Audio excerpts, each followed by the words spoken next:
Verse 23, the angel elaborates on the fourth beast there. He's interpreting for Daniel.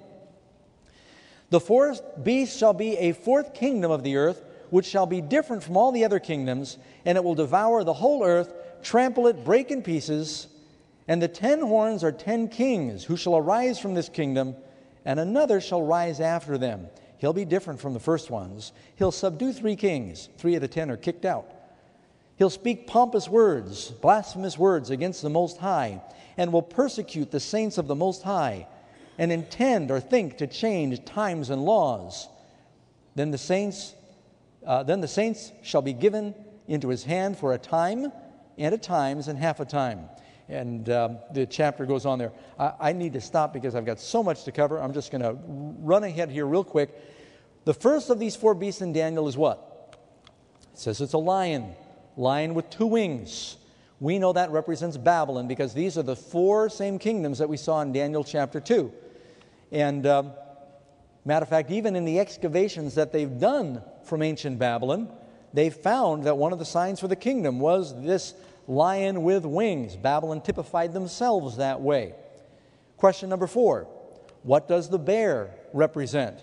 You find that in Daniel 7:5. And what do the 3 ribs in its mouth symbolize? Well, what kingdom followed Babylon that we studied? Medo-Persian kingdom.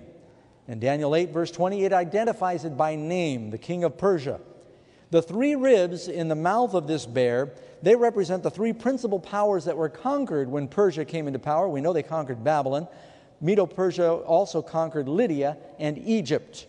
And 3 ribs represent that they had defeated these kingdoms. Number 5, we're moving quickly through history here.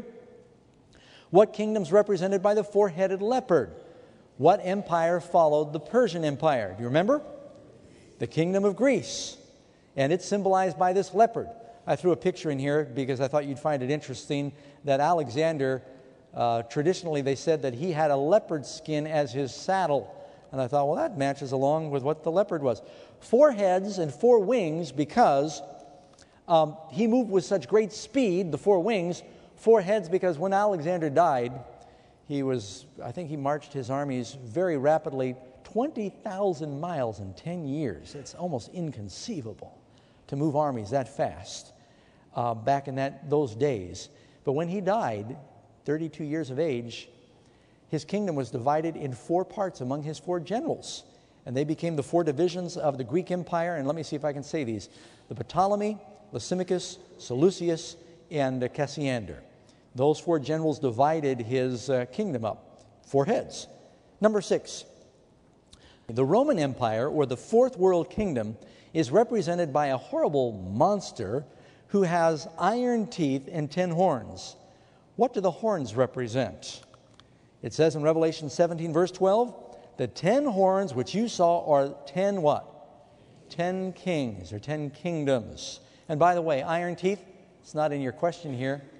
What kingdom represented the legs of iron that we read about in Daniel's vision, chapter 2? That was Rome was the iron legs. And so Rome is this kingdom that then divides into 10 parts. That's why you end up with the toes of iron and clay. Here are the 10 divisions of these Germanic kingdoms that made up the Roman Empire. And the names, the ancient names that you'd find here are the Germans, the Alemanni, the French, the Franks, the Swiss, the Burgundians. The Portuguese were the Suevi, the Italians, the Lombards, the Spanish, the Visigoths, the English, the Anglo-Saxons, as you know. And there were 3 others that were uprooted, the Vandals, the Heruli, and the Ostrogoths. Now, if you take 10 and you subtract 3, what do you get? 7. When you find that beast, it's got 7 heads and 10 horns in Revelation. It all matches up perfectly. Don't miss a very simple principle here. You've got that vision in Daniel chapter 2, the lion, the head of gold. And you notice that the most lustrous metal is gold, right? And the lion is considered the greatest of the beasts. And what kind of wings does a lion have? Eagle's wings. Babylon had the best of everything. Gold, lion, eagles. It was the most majestic. As you move successively down that vision, you see the other kingdoms. And there's a corresponding there between the golden head and the lion. You've got the the silver arms, and you've got the bear. Then you've got the bronze belly, you've got the leopard. You've got the iron legs, you've got this strange beast with 10 horns. When you get to the feet of iron and clay, something's happened to the legs. Legs have gone through a change. They're not just iron, they're iron and clay. Something happens to the horns. Another little horn comes up, uproots 3 horns. Do you see the parallel? By the way, in prophecy, this is very important, so even if it takes time away from my other questions, if you catch this, it really helped me. When God teaches prophetic truth, He often teaches one truth with many different vantage points. Jesus told truth with many different parables. He would teach the truths of salvation, a number of parables to give you perspective, so you could walk around something and get a perspective of what it looks like. In Revelation, you've got the vision of the 7 churches, 7 seals, 7 trumpets. They are giving you the history of God's people. 7 churches of the religious history of God's people, from the first coming to the second coming. 7 seals are giving you the political history from the first coming to the second coming. The 7 trumpets are giving you a military history from the first coming to the second coming. That's not all it means. There's a lot more there to it than that. But they're giving you the perspective. In Daniel, you see the same thing. He's showing the powers that would influence God's people, and he does it once through the vision of Nebuchadnezzar's image, and now Daniel's getting a vision of these 4 beasts. And in Daniel chapter 8, he's got the same truths are being taught with a goat and a ram vision. And so God is overlapping these things so you won't miss it by giving us several different perspectives of the one truth. Now, when we get down to the feet, we're talking about the beast power, the Antichrist. You'll notice that in the feet of iron and clay, how many toes? Is it 10 toes? Then in Revelation chapter 17, you've got a woman riding on a beast, 7 heads, 10 horns, and you've got the same thing in Revelation 12 and the same thing in Revelation 13. Question number 7. In the Daniel 7 prophecy, what happens next? Daniel chapter 7, verse 8. I considered the horns, and behold, there came up among them another little horn, before whom 3 of the first horns were plucked up by the roots.